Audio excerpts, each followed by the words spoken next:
everyone. I'm Rachel Hercman, Clinical Director of the Layers Project magazine.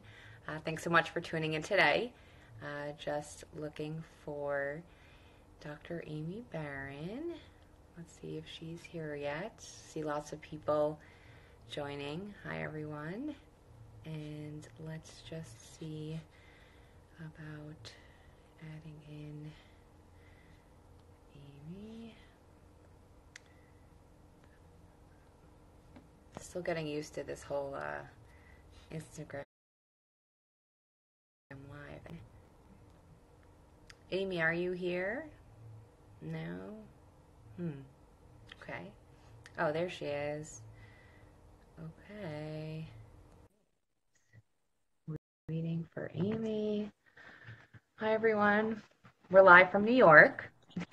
Okay, here we go. Hi. We figured it out. We figured it out. All right. Well, thank you so much for joining us today. For everyone here who's tuning in, I'm Rachel Hercman, Clinical Director at the Layers Project magazine, and I'm here today with Dr. Aimee Baron. Dr. Aimee Baron is I'm going to read this off. I'm not going to pretend to know this by heart. Dr. Aimee Baron is the founder and director of I Was Supposed to Have a Baby, which is a social media platform that supports Jewish families struggling to build family. It provides a supportive space for families who are going through infertility, pregnancy loss, infant loss, surrogacy, or adoption, in addition to connecting those families to resources in the Jewish community. Dr. Baron was formerly the Director of Innovation and Growth at Nechama Comfort and has also worked as an attending pediatrician in the newborn nursery and neonatal intensive care unit at St. Luke's Roosevelt Hospital before taking a leave of absence after her third miscarriage. So we are really, really grateful Aimee is here. Aimee obviously brings so much to the table in her professional experience, her personal experience, and yeah, I mean, there's obviously so much to talk about on these topics, and we're really just starting a conversation. There's no way that we can get to every little thing.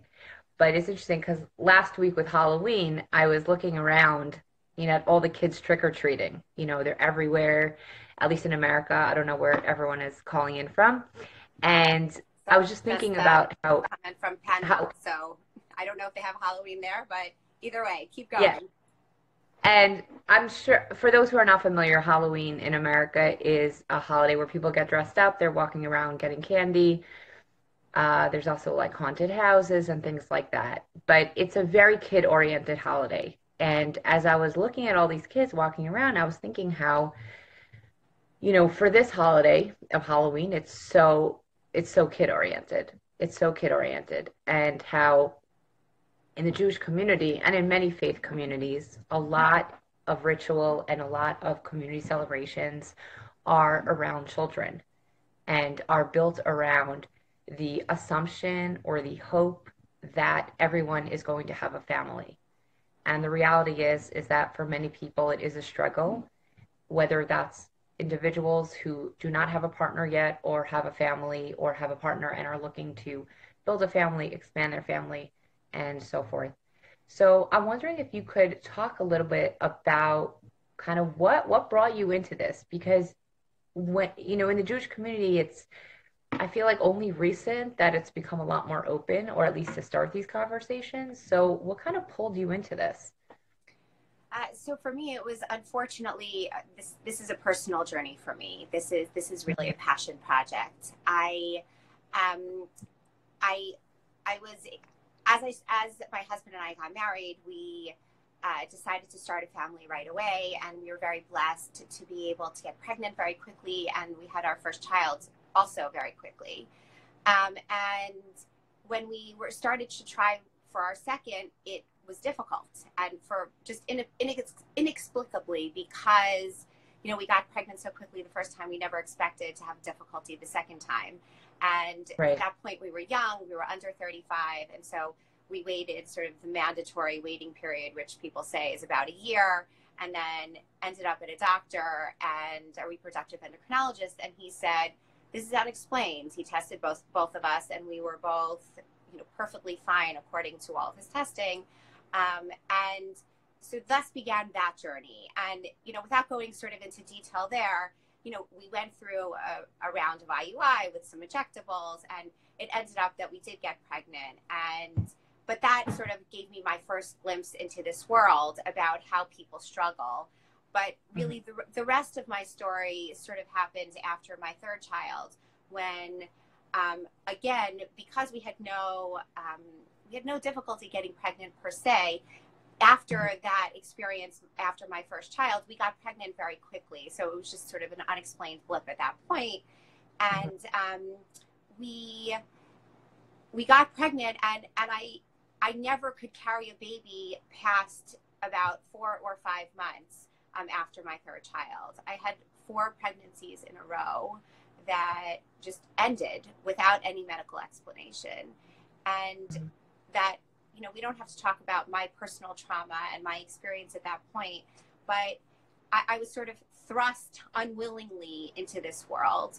And after that, you know, after we recovered from that trauma and then finished building our family, it just became clear to me that I could, you know, I'm trained as a pediatrician, and I could go back into that world, and I could go back and start taking care of other people's babies again. But my heart was here. And because of my personal experiences and because of my background and the connections that I had in the medical world, there were people that were getting funneled to me day after day after day who were struggling. And it felt to me that this was really my place, and this is where I could really make a difference. And so I sort of naturally fell into it. Just kind of fell into it. So was it the kind of thing like people would reach out to you and say, oh, a friend of a friend told me I should call you, kind of thing, you know, like that? Yes, always, again and again and again. And it was, don't tell anyone we're having this conversation. Right. Don't tell everyone. Don't certainly forget about don't tell everyone. It was, don't tell anyone. Don't tell my mother we're having this conversation. Don't tell my sister we're having this conversation. That one friend, remember who, you know, she was the one I got to, but no one else knows. So don't tell anyone we're having this conversation. I just need the information. Tell me what I should do. Tell me which doctors I should go to. Tell me if there are any resources, psychologically, support groups, but don't tell anyone we're having this conversation. That was over and over again. That was all people talked about, and that was all I got told.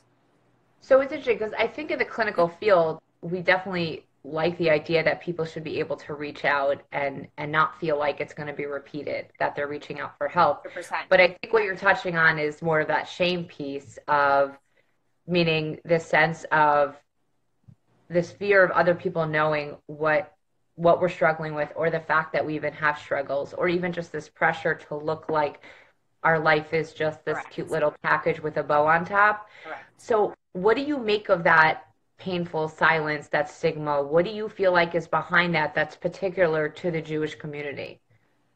You know, look, I feel that there are so many different facets to unpack here, but I think that the simplest one is that we can, I think a lot of this is really rooted in the fact that we don't talk about the natural cycles of life. And we as a community do not talk about when we're going to try to have children, when we're starting a family, when we're, you know, what we're thinking about, oh, I'd like to have this many children or that many children. People don't talk about it. People just assume you're Jewish, or in our world, people assume that you're religious, and they assume you want a family. Depending on which sect you're in, they usually make assumptions as to how many children you ought to have, or what the community norm is.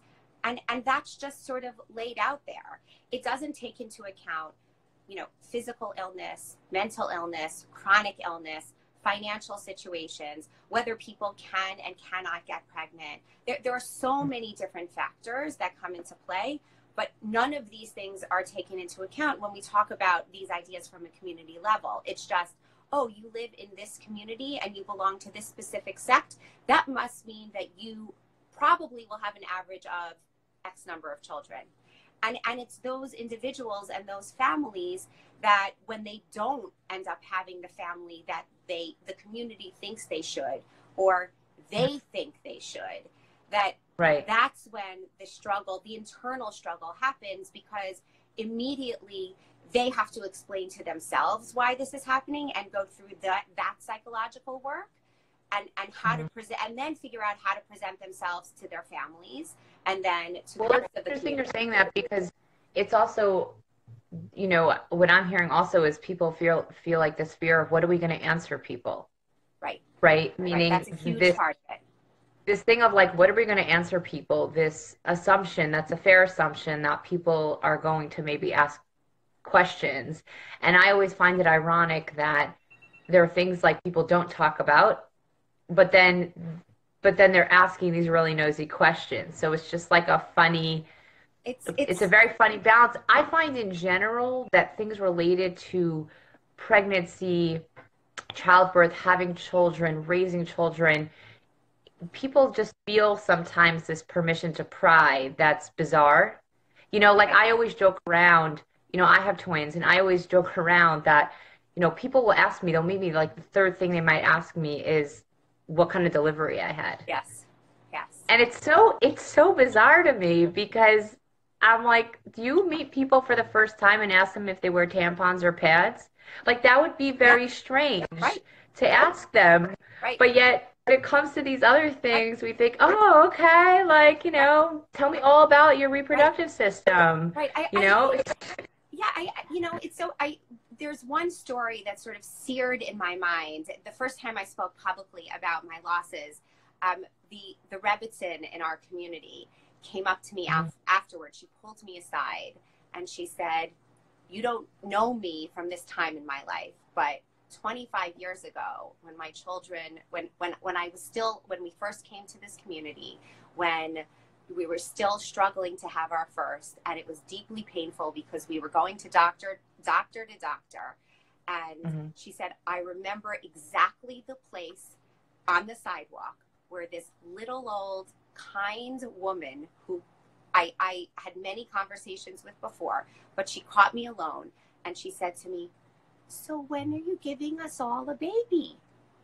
And she said at that moment, she broke in a million pieces, and I broke in a million pieces hearing this story. And even 20 some odd years later, as she was telling me this, the pain in her eyes, and this is a woman who has many children subsequently, the pain in her eyes, you know, I think that, look, I think this is the sort of general culture, in addition to sort of the old little, you know, little Yenta woman, right?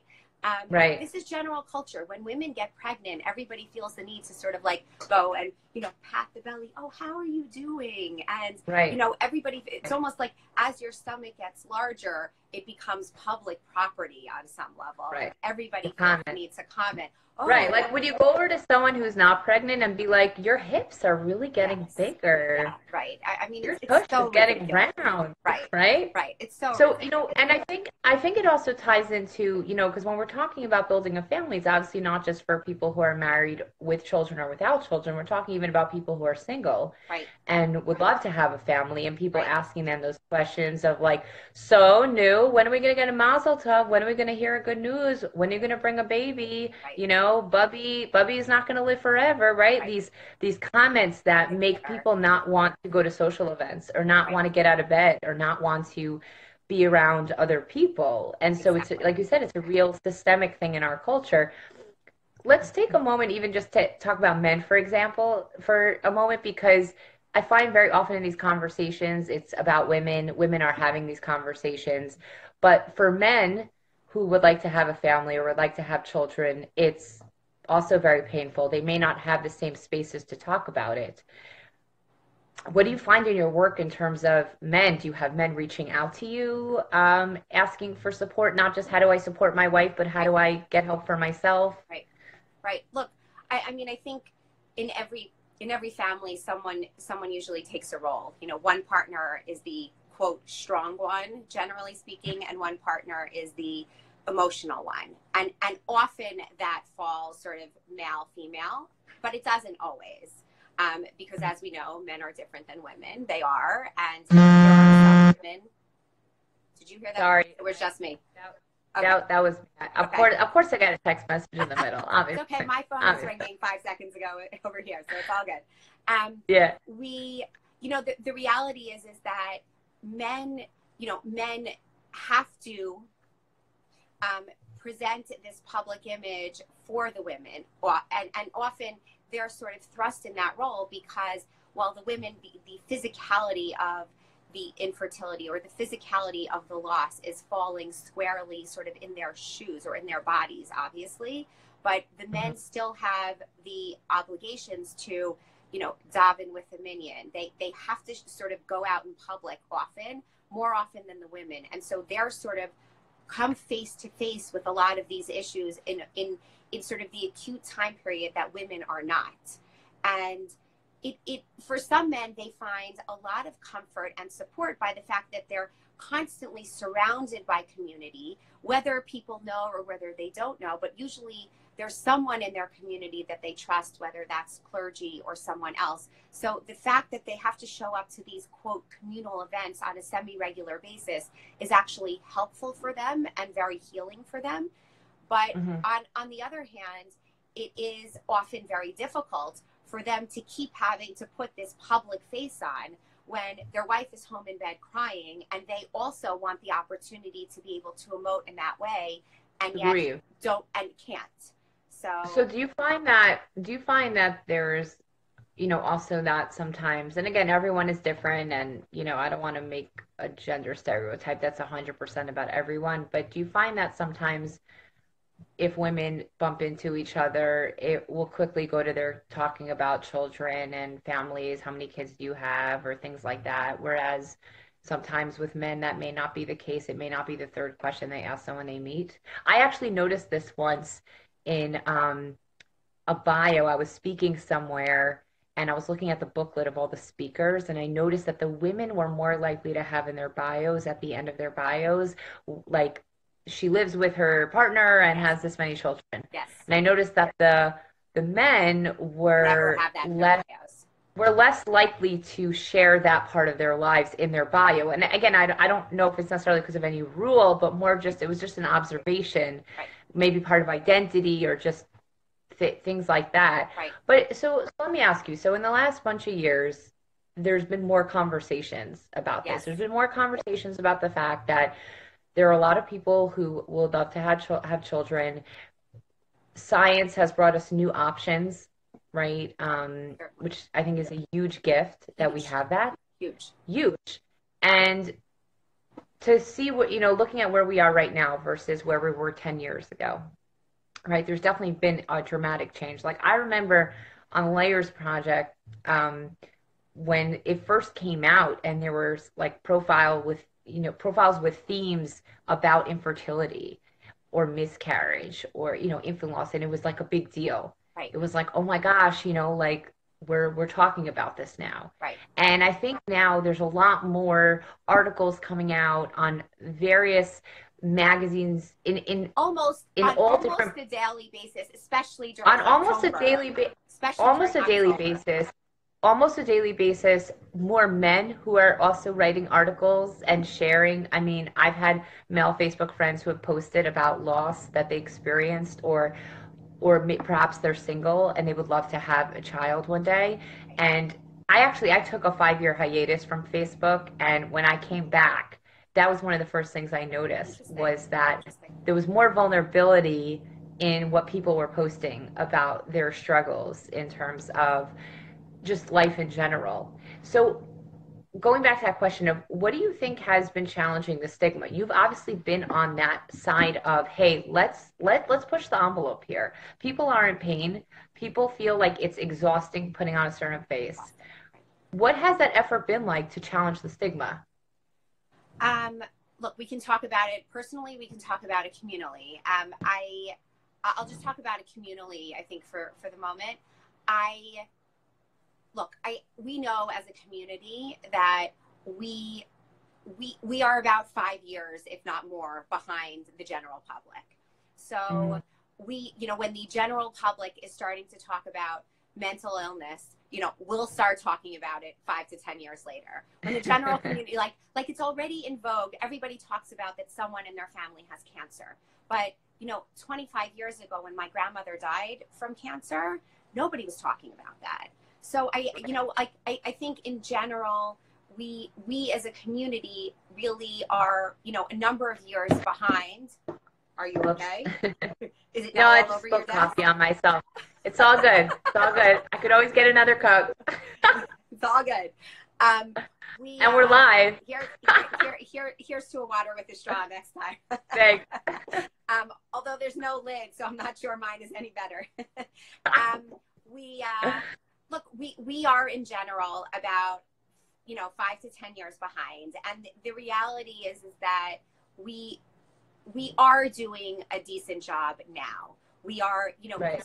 you see the support groups. You see, there are dozens of organizations that are supporting families in this right. struggle. Dozens, Jewish organizations. I'm not talking about regular general organization. We're talking about Jewish organizations. Some that are geographically based, some that are hashkafically based, some right. that are specifically targeted towards infertility, some loss, etc. So, right. So you're talking about these organizations. Yep. Do you feel like and for those who are not aware, Aimee gets hundreds of messages a day on Instagram, like DMs, like hundreds of people just saying, I need to leave this here. I went through this experience. I've never told anyone about it.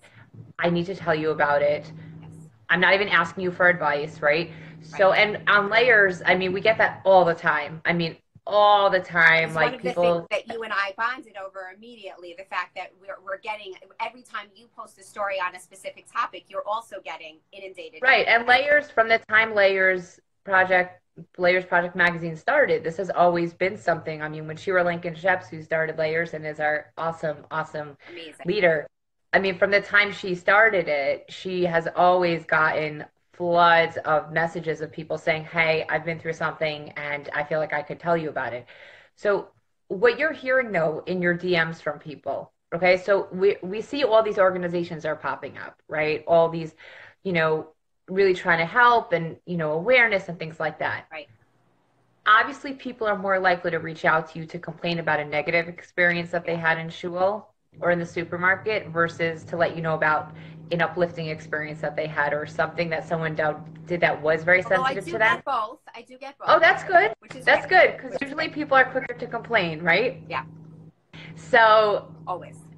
Do you find, though, that in terms of what's happening on the ground, okay, do you feel like there is progress in the way people are having conversations with peers and relatives? 100%. Look, it's progress, but it's not perfect. Meaning, and again, I'll give you a perfect example. There's a family that I'm currently working with that. Let's not talk about people. No. I just want to make a point. It's not going to be specific. I promise. Okay. Thanks. But where there are in every family there are mothers and fathers and grandmothers. That's all. That's the only place I'm going with this. And what's really great is that the individual, the couple that's feeling not supported, is reaching out and saying, I need you to help me to talk to the grandparents because I'm not feeling supported and I would like guidance. And so already sort of there's an acknowledgement there. And I've had dozens of those conversations with the grandparents, with the sisters, with the friends. Wow. How can we best support? I'm not calling you because I'm personally struggling. I'm calling you because my friend is struggling, my sister is struggling, my daughter is struggling, and I want to know how best to support them. Or it's, please call them. Here's their phone number because I'm not getting the support I need. And can you please run interference? Because I know they mean well, but unfortunately it's not coming out that way. Which is amazing because then what we're looking at here is this opportunity to change intergenerational patterns. Yes. Right? Yes. Right. You have certain families of like, we don't talk about it, right? Or maybe just, you know, everything happens for the best. Or, you know, I find sometimes in certain families I work with Holocaust trauma in general, there's a lot of challenges about do we feel permission to say that we're in pain? given the pain that we know people in our family have been through, right? There's a lot of different dynamics that could play into this stuff. I'm curious from you if you could talk a little bit about where we are right now in the Jewish community when it comes to conversations around surrogacy and adoption. I mean, I grew up knowing I had peers who were adopted who knew that they were adopted. Where are we at right now in terms of those? Are there organizations that are helping people? Is it only for married couples that could adopt, even surrogacy? Like, where are we at right now in the Jewish community with conversations around that? I mean, I know in Riverdale, where you and I both live, we were very, very lucky that last year we had a very brave speaker who spoke about her experience with surrogacy. And she was also profiled on the Layers Project. Yes. And I am actually also going to be sharing her story a little bit later in the week. So, yes. Okay, cool. Yeah, she's our favorite superstar. She is. But we're not, you know, it's such an important topic, surrogacy, yes, for many reasons. And I think adoption as well. So I'm wondering if you could speak about that for a moment. Right. So I'll take surrogacy first. Right. Surrogacy is still very, very closeted. People, the conversations I'm having about surrogacy now are the conversations that I was having about infertility and loss 5+ years ago. So it's, this needs to happen. Don't tell anyone. Who can I talk to? That's how all that's the arc of the entire conversation. Right. And it's, you know, and in that world, everyone, you know, someone like me knows who I can point people to, but in general, we are not as a community talking about surrogacy. We are aware that it exists. We are aware that it's a viable option, but people are not yet being, from my perspective, people are not yet are not yet open and talking about it sort of more on a communal level at the Shabbos table or at, you know, it may be one-on-one, but they're not, it's still too closeted. I mean, in certain Jewish communities, it's not permitted yet, correct? That's not correct. That's not correct. Sorry. What did you just say? That in certain communities? Did you say certain? In certain, yes, I'm saying correct. In certain Jewish communities, correct. You know, following certain leaders, it's not acceptable yet. Yes, that is correct. So that also must be painful because I know that there are parts of the Jewish community where it is becoming more of an option. Right? It's definitely a plan B for people. Most people, it's not their plan A. But then when it becomes their plan B, they want to be able to follow through and do it. So it must be very painful for people who are in a community where, for various reasons, plan A is not working out, but it's not easy to be in that space. Yes, they still feel very very close in terms of the options afforded to them. And look, that then they're forced to turn to other options in terms of how to build their family, whether that's adoption or whether that's fostering a child. You know, there are other ways to build a family, but for someone who wants a child that has some bit of their genetic material and their communities don't allow for it, it's very, very difficult. It's very difficult. I mean, one of the things I can't stand is when I see, and I see this for my clients, and I see this also online all the time in Facebook groups and comments on articles. Somebody will write an article or share something about her desire to have a child, okay? And for whatever reason, her plan A is not working out. And people will write things like, oh, well, you should just adopt. Right. I mean, it's and wild. I always think, like, you can't put the word just there. Like, it's not so simple. Right. And it's so invalidating to the person's experience. Like, she's grieving about this, and adoption can be a beautiful thing, but it's like, why don't you just adopt? Kind of like, oh my gosh, it's so dismissive. It's so dismissive, and it also especially when it comes to people who had children. Right, and it also really speaks to a place of ignorance, because the reality is, like, also the why don't you just get a surrogate is also the other just. Why don't you just? and it also really, when it comes from a place of ignorance, in that, you know, the process of surrogacy and the process of adoption is years long and is extremely expensive.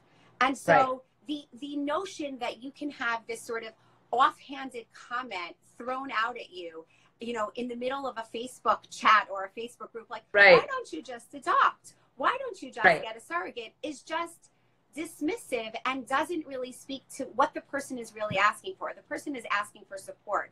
The notion of just adopting is just, I'll leave it there. Exactly. And so, and this ties into what we spoke about last week on our live with Sharsheret, with Shira, is that we were discussing that it's a dance, because people want to be able to be more open about their struggles, but if they don't feel like it will land in a space that's compassionate and understanding, they're not going to, right? So if people are going to open up about their struggles about wanting to be a parent one day, or, you know, whatever it might be, and someone says something to them that's so dismissive, there's a part of them that's going to say, you know what, the most protective thing I could do for myself right now is to just not talk about it at all. Is to just say nothing at all. I look, I have conversations with people all day long about exactly this point. And what I always say to people is, you are the one who is in control of your truth. You decide whether this person is worthy of your truth. So sorry about that. Of course, everyone's texting me during this hour. It's all good. You are the one who is in charge of and just you keep going. And you get to decide. So when, you know, when you're passing through Target and you have, you know, all of these things in your cart, and you're putting them up on the register, and the person sees, you know, that you have, maybe like you bought a baby gift for someone, and the person assumes that it's for you, the cashier, and the person says, "Oh, how many children do you have?" And at that point, you could either not have any children, or be struggling to have another child, or just have had a loss, or any number of ideas, right? Or any number of situations that you're in. So is this person worth your time? So the question is, do you have the emotional fortitude as well to answer the person? So you have two choices there. You could say, I'm sorry, I don't have any children. You could say, actually, we just lost a baby last week, but thank you so much for asking, in that sort of nasty, sarcastic way, which would then tell the person that maybe that was actually a little bit of an inappropriate question, and maybe you shouldn't be asking people how many children they have. Or you could just pretend that you didn't hear the question and move on. So Aimee, what can people ask? I'm happy you brought that up. I mean, I know we've talked about this before.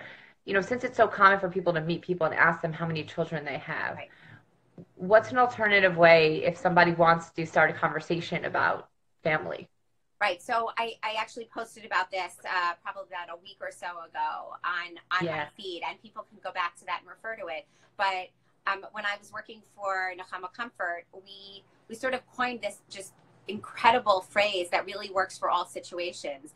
And that phrase is, when, you know, we are standing around work events, at the beach, grocery store, you know, at Kiddush, it bar mitzvahs, it works everywhere. The phrase, you know, hi, how are you? What's your name? Oh, where do you live? Oh, what kind of work do you do? And sort of the next question is, are you married, or how many children do you have? So instead, the option and really the better way to ask that kind of question when you're trying to gain a little bit of knowledge about that person's personal life is to say, so tell me about your family. And I'll tell you that it works perfectly every single time. I was at a wedding. They could share whatever they want to share. Anything they want. I was at a wedding this week, and I was sitting next to a woman who was probably in her mid to late 60s. And we were just chatting, and she had known a little bit about me. It was a family wedding, so she knew a little bit about me already. And something about the way she was talking to me it gave me the inkling that I wasn't sure if she had children or not. And so as there sort of came to be a lull in the conversation, I just said to her, so tell me a little bit more about your family.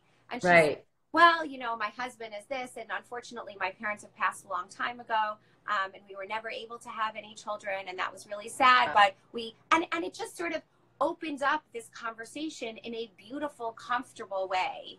And she was able to set the pace there of how it went. Correct. And it really, it works for every situation. So I always say to people, change your lingo. Start with, tell me about your family. And that gives people the allowance to choose to share what they want.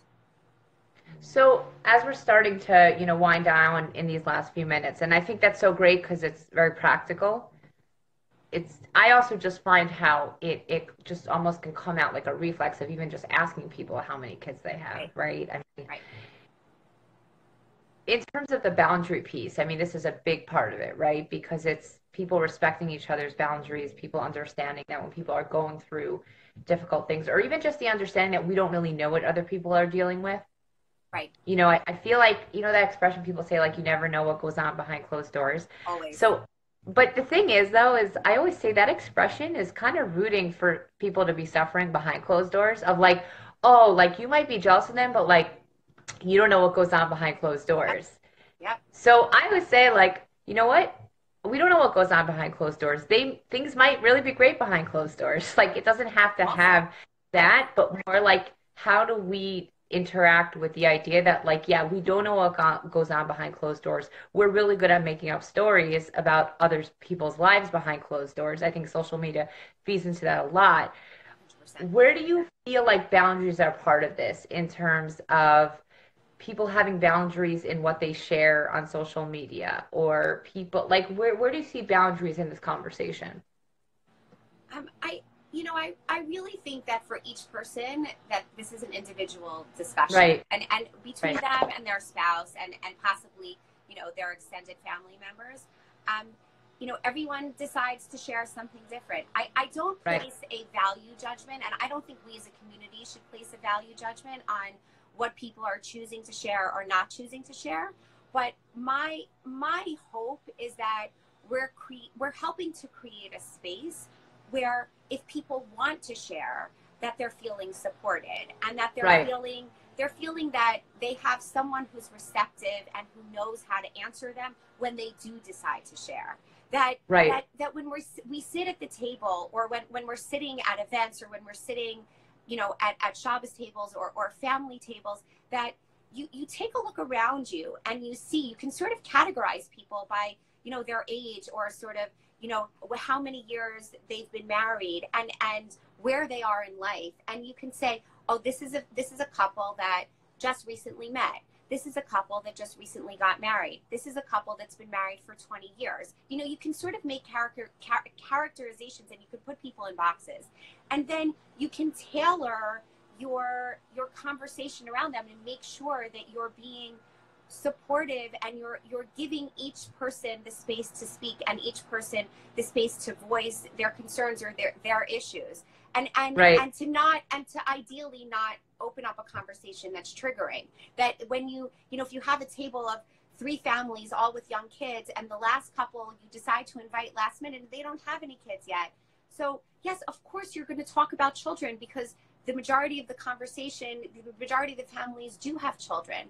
But to make sure that you're including the other family and have conversation. So what did you do at work this week? So which restaurants have you been at? Have you seen any interesting films? Read any interesting books? To open the conversation and to bring people in. I think, just being sensitive to the people around you, that's really what I hope that we're trying to do as a community. Okay. So what do you feel like as a community we need to better understand? I mean, and now they're starting construction in the building. We got lots of noise here. Sorry about that. That part is me now, actually, so you can blame it all on me. No, there's drilling going. Do you hear the drilling? I have the grass being mowed outside, so we're all good. Okay. Guess it's Monday. They're just jumping right back into post-weekend work. It's all good. So, I mean, as a community, we've obviously come a long way. We still have work to do, a lot of work to do for not just people who are married and want to have children, but the wonderful people in our community who are not married and would love to have families and feel like they should have a seat at the table, both literally and figuratively. What does our community what does our community need to understand better about these topics and how loaded they are? I think the first step is having these kinds of conversations, and the fact that people are talking about it. We Right. are finally having these conversations. Rabbis are getting up at the pulpit and they are talking about this from a communal level. We see Right. people, writing blog posts who have prominent positions in the Jewish community who are talking about these kinds of issues. We are doing it, but people on high are doing it, but it's not being done enough. And Okay. I think we as individual families and individual people also need to do a better job. And look, I work at this all day long and I make mistakes. We're all human, Right. and we all make mistakes. And I don't want people to come away from this topic and this live and just this general thought process that we're going through and think that if they can't be perfect, and if they accidentally, if they're not intentionally hurting someone's feelings, that they've failed and that it can never be repaired. The fact that Right. we're having these conversations is a huge deal. And I just hope that we continue to have more of these conversations. And I think we are. So I'm very hopeful and very encouraged that we're doing this. And I know it will have a trickle-down effect. Great. Yeah, no, you're 100% right, and I think social media does give us that opportunity to take matters into our own hands. We're not relying on a newspaper to publish an article. Right. We're not relying on one leader to talk about it in a sermon. We're just saying, hey, we're going to talk about it. Right. And So there are many Instagrammers, influencers, and non-influencers, just regular everyday people who have taken right. to their handle and have storied about their experiences. And the more that they do this, and more that we all do this, and again, choosing, again, as we spoke about before, it's not Right. the right thing for everyone. People don't necessarily want to be public, and that's okay too. But the more people realize that this is a part of everyday life, the better we all feel supported. And that's really what Right. it's all about. That's great. Thank you so much, Aimee. This was so great. And if anyone wants to get in touch with Aimee, she's very, very accessible, and she stays up late. I do, unfortunately. Trying to She get stays more up late sleep. and she bakes really good stuff. So if you want to see the my side job. side job, but if you want to follow her on at I was supposed to have a baby, and you can DM her. And yeah, thank you again for joining us today. Rachel, I just want to say one thing, because we're still working on figuring out how to save this. When we close, go to the top left. We're still live. I know we're still live, but I'm going to do this as well. I'm going to try going to the top left corner and pressing save, and I hope that maybe it'll be saved on both of our ends, so then we can show this to the public afterwards. All right. Hopefully we could save it, and if not, we'll just have more conversations. Sounds great. Thank you, All Rachel, right. so much. Take care, everyone. Kira. I'm incredibly grateful for this opportunity. The Layers Project has been really a life-changing forum for so many women, and I'm just grateful to be a small piece of that. Thank you so much for the opportunity. Sure. Take care.